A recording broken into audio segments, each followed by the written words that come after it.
19장 29절 한 절만 보겠습니다. 구약 성경 309페이지가 되겠습니다. 한 절입니다.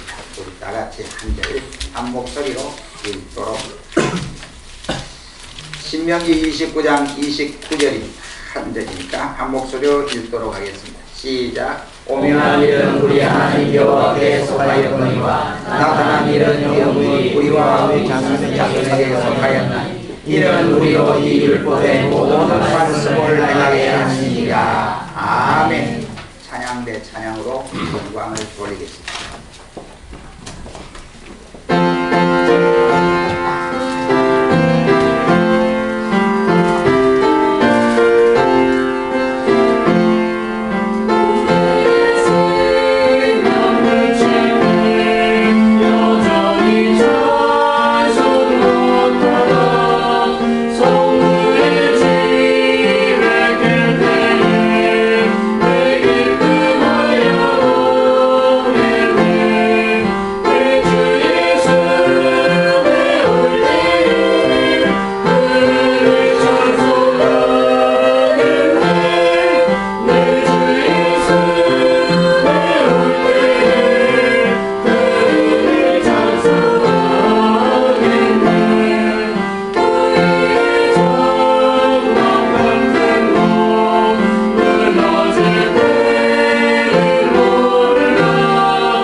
말씀을 통해서 이 시간에는 오묘한 것과 나타난 것이라는 말씀을 통해서 잠시 은혜를 받기를 원합니다.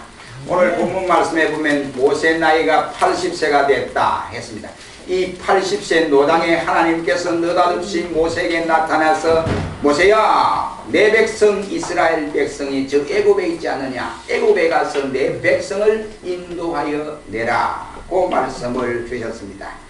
모세가 기도했던 시편 90편 말씀에 보면 인생이 70이요 강건하면 80이라고 하는 이 내용의 기도로의 내용을 보아서 모세는 80세 때 분명히 마지막 인생을 정리하는, 그래서 자기의 걸어온 인생사를 숙연하게 다시 한번 조용히 마무리하고 정리하는 순간이 아니었나라고 생각을 합니다. 그런데 느닷없이 하나님이 나타나셔서 모세야, 내 백성 이스라엘 백성이 고통당하는 것을 내가 들었다. 그러니 네가 애굽에 있는 내 백성을 인도하여 오너라 라고 하는 이 메시지를 받게 된 것입니다. 그때 모세는 하나님, 나 할 수 없습니다. 나는 무능합니다. 나는 말도 잘못합니다. 나는 아무것도 할 수 없다고 이렇게 변명을 해보았지만은 하나님 앞에서는 이러한 변명들이 통하지 아니했다 하는 것을 볼 수가 있습니다. 무조건 하나님이 가라고 명령을 했습니다. 마침 주님이 갈릴리 바다에 가셨을 때에 두 번째나 다시 갈릴리 바다로 가서 고기를 잡는 베드로에게, 베드로야, 시몬아, 네가 나를 사랑하느냐? 예, 사랑합니다. 이러면서 3번 물으시면서 내 양을 먹이라, 내 양을 치라고 하시는 명령과 비슷하다라고 말씀을 할 수 있습니다. 우리는 모세나 아니면 베드로나 너무나 당황하였을 것이 분명합니다. 왜 나에게 이 명령을 하셨을까? 도대체 하나님의 뜻이 무엇인가? 하나님의 계획과 섭리가 무엇이길래 이와 같이 찾아오셔서 말씀하셨을까? 라고 할 때에 저들은 하나님의 계획과 섭리와 경륜을 알 수가 없었을 것입니다. 하나님의 뜻은 숨겨져 있고 나타난 것은 자신들이 아는 것은 모세로서는 애굽을 가야 하고 베드로로서는 양을 치고 먹이는 일을 감당해야 하기 때문에 그러한 것입니다. 모세가 나이 80세에 애굽에 가서 이스라엘 백성을 인도해 오면서 광야교의 지도자로 이와 같이 굴림을 당하고 그가 이와 같이 유능한 지도자로 남을 것이라고는 생각할 여력이 없었을 것입니다. 상상조차도 못하였을 것이다, 이런 말. 한편 어부인 베드로가 역시 오늘의 교회사 속에서 주역이 되어서 이렇게 존경받고 신뢰받는 베드로 자신이 되리라고는 꿈에도 생각할 수가 없었을 것입니다. 우리가 보면 유럽 여행을 가보면 간혹 이 동상 세워진 것을 볼 수 있는데 특히 교회사 쪽으로 보면 이 베드로의 동상, 그 다음에 바울의 동상을 보게 됩니다. 그런데 그 동상을 볼 때에 손에 칼을 잡은 사람은 누구일까? 그것은 바로 우리가 잘 아는 사도 바울이라고 생각하면 되고, 또 손에 열쇠를 쥐고 있는 동상들이 많이 있습니다. 이것은 바로 베드로다 하는 것을 우리가 알 수가 있게 됩니다. 아무튼 우리가 보면 이 모세나 베드로에게 나이 많은 이 상황에서 저들에게 주신 이 하나님의 경륜과 하나님의 귀한 뜻을 나타나 보였을 때 저들의 태도는 정말로 암담하고 암담했을 것입니다. 우리 선지서에도 보면 하나님의 말씀이 임하니라, 이란 말씀이 많이 기록되어 있습니다. 하나님이 요나에게 임하니라, 하나님이 미가에게 임하니라, 하나님이 스가랴에게 임하니라 라고 하는 말씀은 곧 하나님의 주권의 말씀을 말씀하고 있는 것입니다. 여기에 이 말씀은 변개하거나 변명할 수도 없고 또한 어떤 것과 세상 것과도 타협할 수도 없는 말씀이라 이 말이. 오직 그 말씀 앞에는 나는 못합니다, 할 수 없습니다, 모세처럼 변명하는 것이 아니라 오직 하나님이 요구하는 것은 순종 외에는 다른 것이 없음을 말씀을 하고 있는 것입니다. 하나님이 가라면 가면 되고 하나님이 가지 말라면 안 가면 되는 것입니다. 우리가 요나처럼 하나님이 니느웨에 가서 복음을 증거해라 라고 했는데 니느웨에 가면 잘못하면 자기가 돌에 맞아 죽을 것 같거든요. 그건 자기 생각이에요. 그래서 어디로 갔느냐? 니느웨로 가지 않고 다시스로 가면 그래도 유대인들이 많이 있고 거기서 이 예수를 영접하는 사람들이 많이 있으니까 거기는 그래도 보편적으로 복음이 증거된 것이니까 내가 복음을 전해도 돌에 맞아 죽을 염려는 없다 생각하고 다시스로 출행낭을 치다가 그는 이처럼 하나님 앞에 매를 맞고 그제서야 결국은 니느웨로 가는 모습을 우리가 잘 알고 있지 않습니까? 하나님께서는 우리에게 부분적으로 알려주셨습니다. 계시된 것만 이해할 수가 있습니다. 하나님의 계획과 하나님의 섭리와 하나님의 심판을 우리가 이해할 수 없을 때가 대단히 많습니다. 유한한 인간의 마음에 하나님의 마음을 다 담아 놓으려고 하는 것이 마치 조그마한 컵으로 바로 바닷물을 다 담으려고 하는 것과 같다라고 생각을 할 수 있습니다. 오늘 본문 말씀에 보면 짧은 한 구절로 되어 있습니다. 그러나 이 짧은 구절 속에는 깊은 내용이 들어있는데 바로 오묘한 것과 나타난 것에 대해서 하나님이 말씀을 주시고 있습니다. 여기 오묘한 것은 하나님께 속한 것이고 나타난 것은 인간들의 눈으로 보이고 피부로 느껴지는 이러한 현상들을 일러서 말씀을 하고 있습니다. 오묘한 것은 하나님이 인간에게 계시되지 아니한 일로서 오직 하나님만 알고 계시는 바로 신적 계획과 섭리라고 말을 할 수가 있습니다. 나타난 것은 말씀이나 예언이나 기적 같은 여러 가지 방편을 통해서 하나님이 인간에게 계시해 주시는 하나님 자기의 뜻을 알려서 말씀하는 것입니다.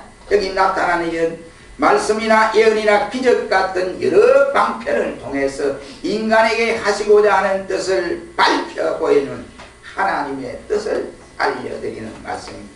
하나님의 일, 아직도 우리는 나타나지 않는 오묘한 일에 대해서 우리가 생각하지 말고 알려고 노력도 하지 말아라 이런 말입니다. 왜 하나님이 선악과를 만들어서 하필이면 에덴 동산에 선악과를 안 만들었더라면 아담과 하와가 아무리 사단이 이와 같이 유혹을 안 먹었을 것인데 하나님이 만들어 놓고는 또 거기에 죄를 짓도록 만드느냐? 왜 하나님이 에덴 동산에 선악과를 만들었느냐? 만들지 않았으면 안 될 것이냐?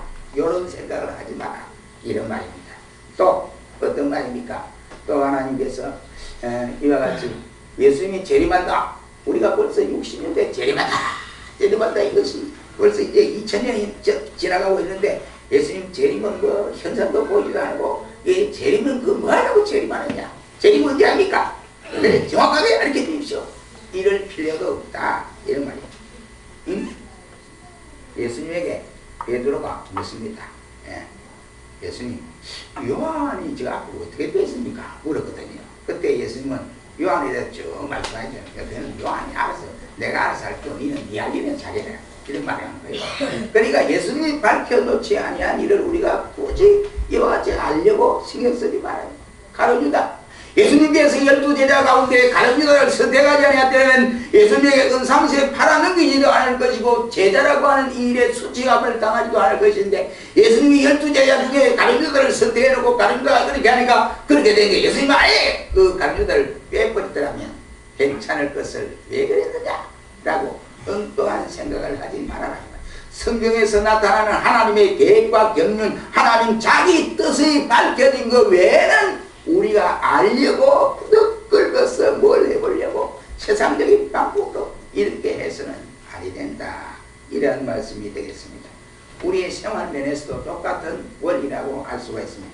왜 나에게 이런 고난이 오는가? 내가 무슨 죄를 많이 지었기에 다른 사람도 짓지 않는 이와 같은 고통을 나에게만 이렇게 고통을 허락하시는가? 왜 아무하고에는 저렇게 가만히 두는가?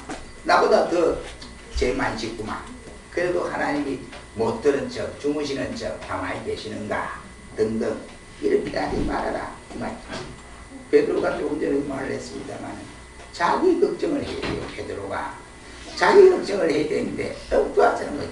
예수님 요한이 앞으로 어떻게 되겠습니까? 이건 가만히 있어. 내가 알아서 한다. 네가 니네 똑똑해 이 말이에요. 니나 잘하세요 이 말이에요. 그래야지 말아요. 하나님 자기 뜻을 나타내 보인 것만 깨닫고 그것만 가지고 열심으로 감당하도록 노력하고 힘쓰고 예수라고 말이죠. 나타나지 않는 것까지도 다 나타내 보이려고 뭐 과학자들처럼 요거 되고 저거 되고 이렇게 그렇게 하지 말아라 이런 뜻이 되겠습니다. 그러니 우리가 보십시오.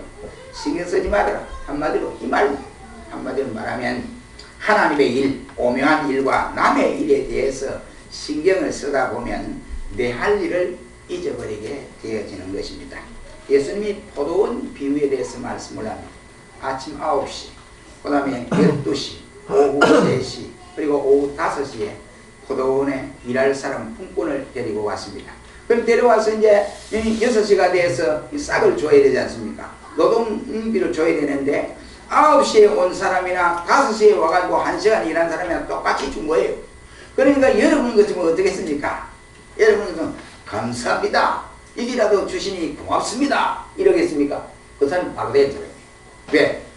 주인과 계약할 때는 그렇게 계약을 했거든요. 한 데나리온 계약을 했는데 가만히 먼저 9시에 온 사람이 가만히 우리는 하루 종일 피땀 흘리고 막 이렇게 고생을 했는데 5시에 와 1시간 딱 일했는데 똑같이 주거든요.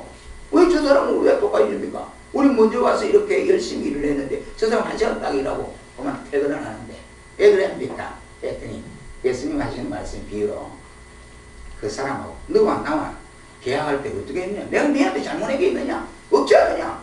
나가 너와 계약할 때에 바로 한 데나리온 주기로 했지 않느냐? 근데 한 아사리온 주기로 데나리온 주기로 약속했으면 그대로 내가 줬는데 내가 뭐 잘못했느냐? 이랬습니다. 맞는 말이지요. 그런데 아직 온 사람도 나와 계약할 때 1시간만 일하지만 내가 그 사람 일 다 하고 나서 한 대련은 주마 오너라 하고 내가 불렀지 않느냐. 그래서 내가 내 뜻대로 줬다. 왜? 이 뜻에 네 마음에 걸리느냐 이런 말이에요. 그러니 주인하고 계약한 대로 내가 했으면 되지 뭘 잔말이 많으냐 이런 말씀입니다. 내 뜻이다 이 말이에요. 하나님의 오묘한 뜻이라는 이러한 말씀이 되겠습니다. 그러니 알려고 할 필요가 없다. 너와 똑같이 주는 것 너는 신경 쓰지 말아라 이 말씀이죠. 먼저 알 것은 우리 성경에 모든 예언은 사서로이 풀지 말라고 말씀을 하고, 예언은 언제든지 사람의 뜻으로 낸 것이 아니요 오직 성령의 감동하심을 입은 사람들에게 하나님께서 그들을 통해서 말을 한 것이라고 성경은 말씀을 하고 있습니다. 성경의 오묘한 진리를 사사로이 해석을 하려고 하지를 말아라 말. 오직 하나님이 성령으로 이것을 우리에게 보이셨느니 성령은 모든 것 곧 하나님의 깊은 것이라도 통달하셨다라고 고린도전서 2장에 말씀을 하고 있습니다. 이제부터는 너희를 종으로 아니하고 바로 종은 주인의 한 것을 알지 못하기 때문에 너희는 이제부터는 나의 친구다 했습니다. 그래서 예수님이 이 정황에 돌아가는 상황, 세상에 이루어질 일들, 장차 재림 때에 일어날 일들을 낱낱이 너희에게 다 알려주었다라고 말씀을 하고 있습니다. 주인이 종에게 뭐 사사의 가정일에 사사원을 이야기 안 하거든요. 그러나 친구는 서로 대화를 하는 겁니다. 예수님이 그랬다 이란 말씀이 되겠습니다. 주님이 알려주시고 성령께서 깨닫게 해주시고 이렇게 알게 해주시고 또 우리에게 가르쳐 주셨다 이런 말. 주님이 알려주시고 이렇게 한 것은 때와 기한은 아버지께서 누구에게 있느냐? 바로 아버지 자신에게 있다고 말씀을 해주고 있습니다. 그러니 바로 우리가 알 바가 아니다. 우리가 알려고 하지도 말아라. 하나님이 자신의 뜻을 간수하고 봉함할 것이라고 성경은 말씀을 하고 있습니다. 하나님이 봉함하시는데 누가 그것을 열어보고 이렇게 하겠습니까? 그래서 사도 요한이 기도 중에 기도를 하는데 성경책에 이와 같이 딱 안팎으로 인봉이 되어 있는데 이 책을 뗄 자가 없다. 이 책을 못 떼면은 구원받을 길이 없다 하니까 사도 요한이 하늘에서도 없고 땅에서도 없고 땅에서도 없고 바다 속에도 없다 하니까 요한이 안타까워서 엉엉 울고 있습니다. 그때에 하나님의 천사가 나타나서 울지 말라 요한아 하고 위로를 해주신 분이 바로 천사로 나타나지만 그분이 바로 주님 자신이었습니다. 그래서 주님이 어린 양이 그 책에 인봉된 것을 떼신다라고 말씀을 하고 있습니다. 어느 누가 뗄 수가 없어요. 주님 자신이 바로 떼야 모든 것이 해결될 수 있습니다. 그래서 하나님이 하시는 오묘한 이 사건, 오묘한 일들, 이러한 경륜들을 사도 바울은 말하여 이러기를 기도다 라고 이렇게 감탄사를 내치기도 했습니다. 하나님의 오묘한 뜻과 섭리와 경륜과 사랑과 지혜를 한마디로 사도 바울은 기도다 라고 감탄을 했다 이 말입니다. 기도다 하나님의 지혜와 지식에 부요하며요 그의 판단은 정량하지 못할 것이고 그의 길은 찾지 못할 것이로다. 누가 주의 마음을 알았느뇨? 누가 그의 모사가 되었느뇨? 누가 주께 먼저 드려서 갚으심을 받겠느뇨? 이는 만물이 주에게서 나오고 주로 말미암고 주에게로 돌아감이라. 영광이 그에게 세세에 있으리로다. 아멘 라고 말씀을 했습니다. 우리는 하나님이 하시는 일이 너무 놀랍고 위대하여서 상상할 수 없는 일이기에 그저 그 일들을 우리가 느끼고 볼 때마다 감탄할 수밖에 없습니다. 이야 정말로 심요막측하다 이 소리밖에 할 것이 없고 우리의 입술을 통해서 이와 같이 찬양할 것밖에 없습니다. 오묘한 것이 무엇입니까? 하나님의 지혜입니다. 오묘한 것이 무엇입니까? 하나님의 섭리하심입니다. 하나님의 뜻입니다. 그리고 하나님의 심판이요 하나님의 사랑이요 하나님의 은혜라 이 말입니다. 계시되지 아니한 하나님께 속한 모든 것이 다 오묘한 사건들이다 이란 말입니다. 사랑하는 성도 여러분, 여러분들은 하나님의 지혜를 믿으십니까? 하나님의 지혜를 믿으십니까? 아멘. 하나님의 지혜가 우리 지혜와 똑같다고 생각하십니까? 아니죠. 하나님의 지혜는 무한합니다. 그래서 전지전능하신 지혜를 가지고 있습니다. 하나님의 능력에 대해서 그 능력으로 역사해 달라고 우리가 간구하면서도 하나님의 지혜로 해결해 달라고 기도를 하지는 않습니다. 내 뜻보다는 하나님의 뜻으로 되도록 이렇게 기도를 해야 한다. 이러면 이것이 하나님의 지혜를 아는 이와 같은 성도의 기도의 자세다라고 할 수 있습니다. 그 납비가 이제 여행을 합니다. 여행을 하는데 낙이 한 마리를 끌고 그 다음에 닭을 한 마리 데리고 가고, 그래 이제 요즘 말하면 텐트를 가지고 이렇게 여행을 갔습니다. 어느 마을에서 조금 떨어진데 이와 같이 텐트를 치고 그날 밤에 이와 같이 유숙을 하는데 등불하고 이렇게 세 개를 가져갔어요. 그런데 이제 바람이 세게 불어가지고 등불에 불이 톡 꺼져버렸습니다. 그러니까 본인은 생각, 아이고 이제 성경을 볼 수 없으니까 야 그냥 자자 하고 일찍 잤습니다. 근데 이제 새벽에 닭이 꼭뛰어 하고 울면 일어나서 새벽 기도를 보려고 닭을 한 마리 가지고 간 겁니다. 그래 아침에 날이 헌해서 보니까 닭은 바로 이 광야에 있는 사나운 짐승들에 잡아먹히고 나귀도 어디로 도망가고 없고 그렇게 된 거예요. 그래서 불평을 하고 아이고 없어진 것에 대해서 안타까워하고 이래 있는데 이제 짐을 주섬주섬 혼자 부시렁부시렁하고 이제 이렇게 짐을 챙기고 있습니다. 그런데 마침 한 사람이 지나가면서 그런데 보니까 여기 유숙했습니까? 예, 어제 저녁에 유숙했는데 내가 보니까 등불도 꺼지고 내가 가져왔던 닭도 막 도망가 잡장을 떴고 나귀도 어디로 가든지 현지 없어요. 이랬습니다. 그랬더니 그분이 한 말이 바로 요 밑에 마을에 내가 거기 자다가 간신히 내 생명을 건지고 이제 오는 길인데 어제 저녁에 떼감로들이 나타나서 마을 사람을 죽이고 무자비로 죽이고 다 훔쳐가고 다 짐승을 빼앗아가고 이래 했습니다. 그러니까 이제 이 여행객이 그때서야 무릎을 꿇고 하나님 그새 감사합니다. 내가 닭을 가져온 것은 꼭끼어 하고 울면 새벽 기도를 보려고 가져왔는데 그 닭이 그만 짐승에게 잡아먹히고 광야 짐승에게 그 다음에 나귀는 온데간데 없어진 것은 바로 하나님의 뜻이 계셨구나. 만약 그 닭이 살아있고 이 나귀가 있어서 벌떡거리고 소리를 내고 이랬으면 자기도 똑같이 마을 사람과 같이 이와 같이 강도들에게 당하고 목숨까지 잃을 뻔했다는 겁니다. 그때서야 하나님의 뜻이 기묘하구나 이것을 깨닫다는 거예요. 저 여러분도 그렇지 않습니까? 사건이 날 때는 하나님 앞에 원망도 하고 아이고 내게 왜 이 사건을 주십니까? 다른 사람은 평안히 잘 넘어가는데 별일이 안 가가지고 하나님이 왜 내게 이렇게 어려움을 가합니까? 하고 원망하다가도 모든 사건이 다 잠재워지고 해결하고 난 다음에 뒤돌아보면 아따 그때 하나님이 나에게 이렇게 하신 이유가 있었구나. 이것을 깨닫게 됩니다. 깨닫으시면 아멘 하십시오. 아멘. 그렇잖아요. 그런 사실이 있거든요. 그렇습니다. 우리가 운전을 하다 보면 참 운전 요즘 조심해야 됩니다. 왜냐하면 자기는 잘 운전을 해도 갑자기 죽으려고 뛰어드는 사람이 있기 때문에 운전 조심해야 돼요. 그런데 어떤 우리 집사님 한 분이 운전을 해가다가 구미에서 운전해도 좀 멀쩡한데 근데 이 차가 어디 같이 그 분리되죠. 분리돼. 고속도로 분리돼. 상하에서 분리돼. 차가 그 위로 씩 올라갔어요. 근데 뒤에는 대형차가 온 거예요. 근데 사고가 난 거예요. 하나도 안 난 거예요. 배자기가 아찔하더랍니다. 그래 아무리 아이고 주여 막 기도가 막 나오더라는 거예요. 그 해놓고 나서 보면 하나님이 내게 운전 잘하라고 고속도로에서는 절대 절문 안 된다고 이 교훈을 주셨구나. 이것을 본인이 깨달았던 겁니다. 일을 끝나고 나서야 우리 한다고요. 그 일이 우리 앞에 닥쳤을 때는 몰라요. 잘 몰라요. 근데 일이 끝나면서 문제를 다 해결하는 거라서 가만히 생각하면 만약에 그때 하나님이 내게 그런 사건을 주지 않았더라면 내 생명은 이 세상에 없었을 것이 아니냐. 이런 것을 깨닫게 되는 경우가 많다. 이런 말이에요. 그래서 하나님의 오묘하심에 감사하고 영광을 돌립니다.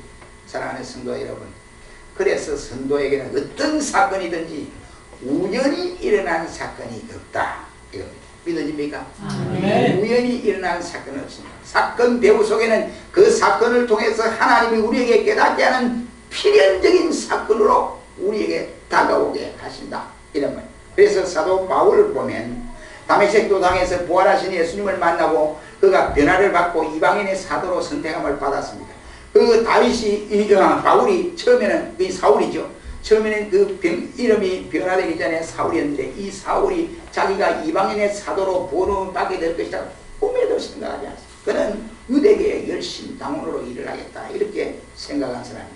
그는 그리고 그에게 이와 같이 하나님 앞에서 복음을 전하는 이방인의 사도가 전혀 전도자가 될 거라고는 생각합니다. 그런데 그가 전도자로 자기의 생을 다 마감할 때 그는 한동안 생각하면서 자기의 몸은 늙어서 병이 들어가고 어려움을 당합니다. 그러나 그 모든 것이 하나님이 바울로 하여금 주의 일꾼 되도록 주의 지혜로 하셨다라고 바울은 고백하고 있는 모습을 볼 수 있습니다. 사랑하는 성도 여러분, 강조하고 싶은 말씀은 나의 삶에 있어서 우연이라고 하는 사건은 하나도 없다고 하는 사실입니다.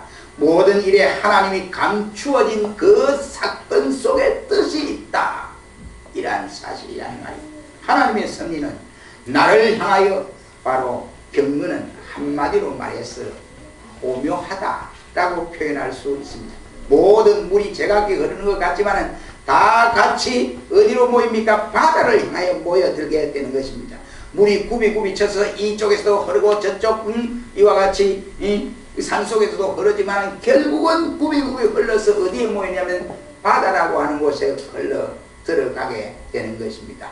나의 생도 마찬가지입니다.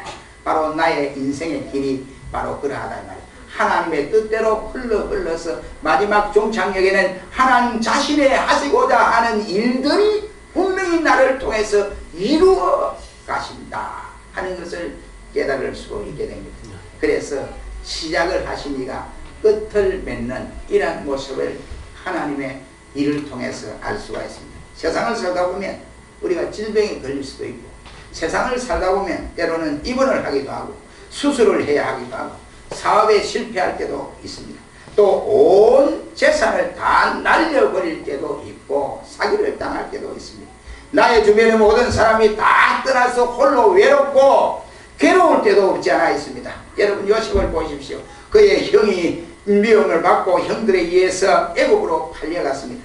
요셉이가 애굽에 종살이를 하다가 억울하게 감옥에 가기도 했습니다. 그런데 감옥에서 두 전직 관리들을 만났는데 그 관리들이 꿈을 꿨는데 요셉이가 해석을 해줌으로써 한 관리는 복직이 되고 한 관리는 요셉의 해석대로 죽었습니다. 복직된 관리와 약속하기를 분명히 내가 바로 앞에 가면 당신은 죄 없어 이 감옥에 왔다, 이 사실을 내가 바로 이야기하겠다 라고 철떡같이 약속을 했는데도 한 해가 가고 이때가 가고 깜깜무소식입니다.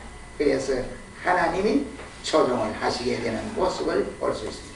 그때에 요셉이가 생각하기를 저놈들 나쁜 놈들이구나, 내가 바른 예언을 해주고 그랬는데 나하고 약속해놓고 약속을 안 지키는구나, 이 나쁜 놈들이 세상에 내가 이렇게 고통을 당하는데 왜 내가 고통을 당해야 되냐, 내가 왜 이 괴로움을 당해야 되냐, 내가 죄 없는 내가 왜 이 감옥에 가서 와서 이렇게 고생을 해야 되느냐 하고 자기의 이와 같은 편에서 볼 때에 모든 것이 실패요 고통이요 아픔이라고 생각했더라면 요셉은 하나님 볼 때 총리 대신이 되게 하지 않습니다. 하나님이 애굽에 있는 총리 대신이 되기 위해서 하나님이 술술 이렇게 지금 계단을 밟고 올라가시는 중에 있는 겁니다. 그런데 요셉의 입장에서 불평하거나 원망하지 아니하고 모든 것을 하나님의 주권 속에 내비치고 있습니다. 또 형들이 총리가 되어서 형들을 불러 모아놨습니다. 이제 내가 당신이 버렸던, 당신이 팔았던 요셉입니다. 깜짝 놀랐네. 이제 아버지도 돌아가시고 이제 큰일 났다 이 말이에요. 이제 아버지 돌아가시는데 저 이제 요셉이가 우리에게 보복할 것이다 생각했는데 요셉이가 형들 앞에서 여러분들이 애굽에 판 것은 먼저 하나님이 내 민족과 우리 형제들을 살리기 위해서 나를 먼저 애굽에 보냈습니다. 모든 것은 하나님이 그렇게 하셨습니다 하고 형들을 위로하는 모습을 볼 수 있습니다. 요셉은 총리가 된 후에도 하나님의 뜻과 하나님의 지혜를 알게 된 것입니다. 누가? 하나님의 마음을 알 수가 있겠습니까? 하나님의 뜻이 있어서 행하시는 일을 우리는 모르고 따라왔습니다. 또 우리가 이처럼 따라오는 동안에 왜 하필이면 하나님이 나에게 이런 일이 이와 같이 일으켜지느냐, 이런 일이 내게만 다가오느냐 하고 한탄도 하고 낙심도 하고 절망도 하고 때로는 원망도 하면서 살았습니다. 그러다가 지나고 나서 뒤돌아 보니까 모든 것이 하나님의 사랑이요 은혜인 것을 알게 됩니다. 모든 것이 나를 위한 하나님 자기 계획이요 나를 통해서 이와 같이 실현시키고자 하는 하나님 자신이 영광을 받기 위한 줄로 깨달아지게 되는 것입니다. 바울은 우리에게 질문을 합니다. 어떻게 하냐? 누가 그의 모사가 되느냐? 이런 말. 누가 하나님의 모사가 되었느냐 이 모사란 말은 충고자, 상담자 이런 말이에요. 이 인생이 어떻게 하나님 앞에 충고자가 되고 상담자가 될 수 있겠느냐 이 말이에요. 역사의 주인으로서 하나님이 이 세상을 창조하시고 다스리고 하나님의 경륜에 따라서 움직이고 통치하고 이렇게 하시는데 인간에게 하나님이 통치하는 것을 물어서 인간들아 내가 어떻게 통치하면 좋겠느냐 이렇게 물으신 적이 있습니까? 물으실 필요도 없고 묻지도 않으신다 이런 말입니다. 가끔 우리가 하는 일이 뜻대로 되어지게 하기 위해서 하나님 내 이렇게 해주세요. 내 뜻이 이것입니다. 이렇게 기도할 때도 없지 않아 있습니다. 그러나 우리가 그렇게 기도하는 대로 이루어졌다고 해서 내게 행복감을 넘치게 할 수가 있던가요? 뜻대로 되면 또 다른 것을 원하는 거예요. 그대로 만족하고 감사합니다. 이것으로 족합니다. 하지 않고 하나님 또 해주세요. 이러는 거잖아요. 그게 인생이라고. 그렇잖아요. 그렇습니다. 저도 이런 기도 제목이 있습니다. 하나님 빨리 우리에게 축복해서 새 성전으로 옮기도록 해주십시오. 이것이 기도입니다. 근데 밤 자다 보면 교회를 몇 번 지었다가 또 부수고 지었다가 부수고 이럴 때도 있어요. 그게 하나님 보실 때 그래 자꾸 해라 그럴 거 아니에요. 교회를 지어달라고 하는데 내 사업도 앞으로 내 사업을 위해서 사업 잘 해주세요. 목사가 사업되고 말로 아무 소용없어. 여러분 사업해도 안 되고 목사가 그렇죠? 오늘날 보니까 어떤 목사님 저한테 그러더라고요. 목사님 개척교회 도우시는 데가 있는데 한 70만 원 그냥 준대요. 주는데 뭐 하냐? 가서 예배만 화요일날 보고 금요일날 예배 2시간만 딱 보고 오면 한 달에 70만 원 이렇게 준다는데 그래서 에이 목사님 그런 데가 어디 있어요? 눈 뜨고 깨먹고 일하는 시대에 그런 데가 어디 있어요? 그런 데 있다는 거예요. 그래가지고 어떤 목사님이 나한테 소개를 했어요. 그래서 하도 가보라 했어요. 그분 나를 생각해서 이제 그런 거 아니에요. 그래서 일산에 찾아갔어요. 그러니까 예배 봐요. 예배 봤어요. 예배 봤는데 그래 예배를 보고 이제 오는데 첫날은 이제 예배를 보고 그냥 왔습니다. 그 다음 둘째 날 갔더니 그냥 뭐 이름 적으라고 이름 적고 그 다음에 이제 자기 이제 그 이야기를 다 하더라고요. 예수 경제 공동체 하는 것이 대학의 사회꾼 딱 본 사회꾼이 그래 안 되더라고 가만히 그래 한 일주일 갔어요. 가만히 아무리가 이상하게 몰아 가더라고 이상하게. 그래서 안 되겠다. 그래서 목사님 소개한 그 가보니까 거기는 내가 갈 데가 아닌데요. 그랬더니 무슨 70만 준다는데 예배만 보고 70만 그게 공짜가 어디 있어요. 그래서 내가 보니까 300만 원 내놓으래. 물건을 사가래. 그래서 그분도 목사님 내가 300만 원 물건을 살 것 같으면 내가 이거 오질 않았어. 내가 어떤 목사님 소개로 이거 가면 예배만 봐주면 된다고 해서 보니까 그렇다고. 그러니 300만 원 물건 사가면 그게 이제 점수가 올라가 뭐 어쩌고 이런 그래서 그 다음 날부터 안 갔어요. 안 가서 목사님이 이렇더라 그랬더니 그럼 내가 큰 실수를 했네 목사님 이러더라. 자기 나를 생각했어요. 하나님의 일은 우리가 볼 때 눈에 판단이 아주 없는 경우가 있습니다. 그러나 모든 것을 스치고 나서 보면 하나님이 그게 아니었구나. 나를 통해서 이렇게 이끌어 가시는구나 하는 것을 우리가 깨닫게 됩니다. 그러므로 우리는 매사에 이와 같이 하나님 앞에 달라 해놓고도 주면 아이고 감사합니다. 내가 이게 족합니다. 이게 끝내야 되는데 더 주세요. 이러거든요. 그 인간이 솔로몬이 하나님께 1,000번째를 드렸습니다. 네가 내가 뭘 원하느냐 물으니까 솔로몬 돈 주세요. 하나님 내 생명 길게 해주세요. 이러지 않고 지혜를 주세요 했습니다. 지혜가 뭐 하는데? 그러니까 하나님의 백성을 잘 다스릴 수 있도록 해주세요. 그러니 하나님 마음에 쏙 맞은 거예요. 그래 지혜도 주고 부도 주고 영광도 허락한 일이 있습니다. 하나님이 원하시는 것을 우리가 해야 된다 이 말이죠. 누가 감히 하나님 앞에 바로 충고자가 될 수가 있겠습니까? 나의 뜻대로 보다 하나님의 뜻대로 주십시오 하는 이 요구가 우리 성도들의 현명한 자세라고 할 수 있습니다. 어린 아이가 어머니가 시장을 갔습니다. 근데 시장에 엄마가 막 열심으로 이제 막 이것도 넣고 저것도 넣는데 이 아이가 어리고 체리에 눈이 싹 들어가 있어요. 그러니까 그 가게 주인 아저씨가 딱 보니까 아이가 와서 체리에 눈독을 들이대야 한다. 그래서 아이가 얘야 그 체리 한 주먹 가져왔는데 먹어라. 그랬더니 이 아이가 아무 말도 안 하고 가만히 있는 거예요. 그만 떨어지고 가는 거예요. 그러니까 이제 엄마가 이제 물건을 따서 가자 이러는데 그 아저씨가 가게 주인 아저씨가 가만히 보니까 불쌍하거든요. 그 체리만 눈독을 들이니까. 그래서 자기가 한 주먹을 쥐어가지고 체리 주면서 야 하면서 엄마가 먹어라 하고 준 거예요. 근데 엄마가 이제 궁금하잖아요. 그러니 아이 야야 너 아까 아저씨가 주워 먹으라 근데 주워 먹지 않고 왜 가만히 있다가 아저씨가 쥐어주니까 받아 먹냐 물었습니다. 이 엄마는 그런 게 엄마는 이 뭐냐 내가 줬으면 조금만 줬잖아. 그러니까 손이 작아서 조금만 줬잖아. 아저씨가 주면 많이 주지. 요즘 아이들이 아닙니다. 그렇더라고요. 여러분 하나님 마찬가지란 말이에요. 하나님은 방대하세요. 하나님은 우리가 알지 못하면 우리가 생각하지 못하면 우리가 느끼지 못하는 모든 것들이 풍족하게 있는데 하나님의 그 뜻이 가리워져 있거든요. 그런데 우리가 알지 못해서 우리가 막 그 뜻을 안 되고 막 발버둥 치고 별의별 수를 다 버리고 소용이 없다 이 말이지. 그러니 우리는 하나님의 오묘한 뜻 더 이상 생각하지 말고 내게 보여주신 사건만을 생각하고 우리는 살아야 돼. 내가 무엇을 하겠다 기도하지 말고 하나님의 지혜를 응답해 주세요 하고 기도를 해야 된다. 하나님의 생각은 우리의 생각보다 깊고 하나님의 이와 같은 모든 계획은 우리의 계획보다 더 크다고 이사야는 말씀을 하고 있습니다. 한마디로 오묘하다 이 말이죠.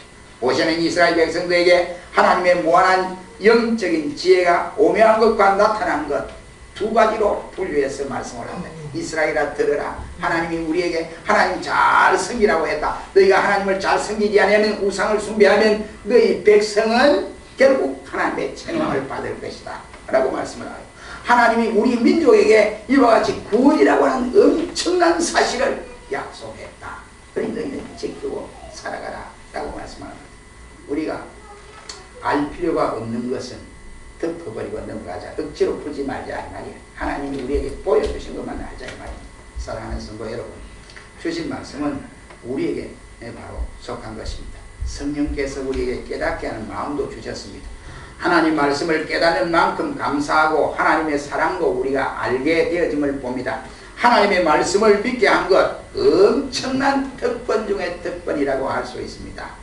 우리의 법을 사랑하는 자에게는 큰 평안이 있으니 저에게 장애물이 없으리라. 50편 119편 165절의 말씀을 했습니다. 주의 말씀의 맛이 내게 어찌 그리 단지요 내 입에 꿀보다 더 답니다 라고 10편 109편 103절은 고백을 합니다. 그러므로 내가 주의 계명을 금고 정금보다 더 사랑합니다 라고 고백을 하고 있습니다. 하나님의 말씀을 사랑하고 귀중하게 생각하시기를 주의 이름으로 축원합니다. 이 말씀은 우리에게 속한 것일 뿐 아니라 영구히 우리가 우리 자손들에게 가르쳐야 할 말씀입니다. 부지런히 자녀에게 가르쳐라. 어릴 때 성경 말씀을 통해 가르쳐 놓으면 그 사람이 크고 성장하여 늙어졌어도 그 법을 떠나지 아니한다고 잠언은 분명히 말씀을 하고 있습니다. 성경을 가르쳐야 됩니다. 나타난 말씀을 순종하면서 오묘한 하나님의 진리를 알 수가 있게 됩니다. 결론을 맺습니다. 이 세상에는 두 종류의 분류로 사람을 나눌 수 있습니다. 하나는 사람의 인도를 받는 생애, 이런 생애를 살아가는 사람이 있고 그렇지 않고 하나님의 인도를 받는 생애로 살아가는 사람이 있습니다. 그러면 우리의 목표에 달성하지 못하고 실패한 자처럼 보일 수도 있습니다. 하나님의 뜻을 따라 살 때에 고난도 올 수 있고 괴로움도 올 수 있고 생각지도 못한 환난도 올 수 있습니다. 그것은 우리 성경에 나타나는 여러 족장들과 그리고 믿음으로 산 사람들이 모두가 그랬고 선지자들이 그러한 일을 걸어갔습니다. 그들은 한마디로 이 세상에서 순례자의 삶을 살아갔다라고 할 수 있습니다. 나 여호와가 의로 너를 불러선즉 내가 내 손을 잡아 너를 보호하며 너를 세워 백성의 언약과 이방의 빛이 되게 하리니 내가 소경의 눈을 밝히며 갇힌 자를 옥에서 이끌어내며 억함에 처한 자를 간에서 나오게 하리라. 믿음의 사람은 눈먼 자처럼 하나님의 인도를 받아서 모르는 길을 하나님 인도 따라 그냥 가겠습니다 하고 따라가야지. 자기가 좀 안다고 껍적껍적거리고 하나님 앞에 서려고 하면 큰 착오입니다. 에레미야에게 하나님이 말씀을 하셨고 에레미야는 하나님 앞에 고백을 이렇게 했습니다. 여호와여, 내가 알거니와 나의 인생길이 내게 있는 것이 아니고 하나님에게 있습니다 라고 고백을 했습니다. 자기가 길을 개척하는 것이 아니고 하나님이 예비해 두셨고 하나님이 가라고 하는 그 길만 가면 내 인생은 좋다 이 말이죠. 우리 모두가 이러한 삶을 살아가야 그래서 결국은 이와 같이 하나님의 뜻을 이루어가는 선지자로 생을 마쳤습니다. 사도 바울도 그랬습니다. 사도 바울이 자기가 원래 생각할 때는 자기는 대학자가 되겠다. 그래서 그 당시에 세계에서 유명한 가말리엘 문화생으로 들어가서 공부를 하게 되었고 전혀 그의 생각은 나는 전도자가 되겠다. 고생을 하면 이 고통을 되겠다. 이런 생각은 하지 않았습니다. 그러나 끝내는 자기 생각은 꺾어지고 하나님이 그를 붙들어 이방인의 사도로 선택하여 그는 순교의 길을 걸어갔습니다. 마틴 루터가 어땠습니까? 그는 가난한 광부의 아들로 태어나서 그의 가려있던 젊을 때의 꿈이 바로 법률가가 되기를 소원했습니다. 그런데 하나님이 결국은 수도사로 만들어서 종교개혁의 고달픈 길을 걷게 했습니다. 모세 역시도 자기의 인생길이 자기 뜻대로 된 것이 아니라고 고백을 합니다. 그는 이제 자신의 인생의 마지막 길에서 뒤를 돌아보며 해가 볼 때에 하나님의 오묘하신 이 일들 가운데서 자기를 하나도 빗나가지 아니하고 하나님 원하는 대로 자기를 끌어왔다. 이렇게 고백을 하고 있습니다. 사랑하는 성도 여러분, 내 인생길 내 마음대로 할 수 있다고 생각 안 합니까? 절대로 그렇지 않습니다. 하나님이 내 인생의 길을 끌고 가신다 믿으시면 아멘 하시기 바랍니다. 아멘. 그러면 내 뜻대로 살지 말고 그분에게 맡고 오묘한 뜻을 우리가 깨닫고 나타난 뜻을 우리가 밝히 알아서 나도 그 길을 가고 우리 자녀들에게도 그 길을 부지런히 가게 해서 우리 온 식구들이 그 길을 가서 기쁨과 즐거움으로 감당하는 우리 모두가 될 수 있기를 주님의 이름으로 축원합니다. 기도하겠습니다.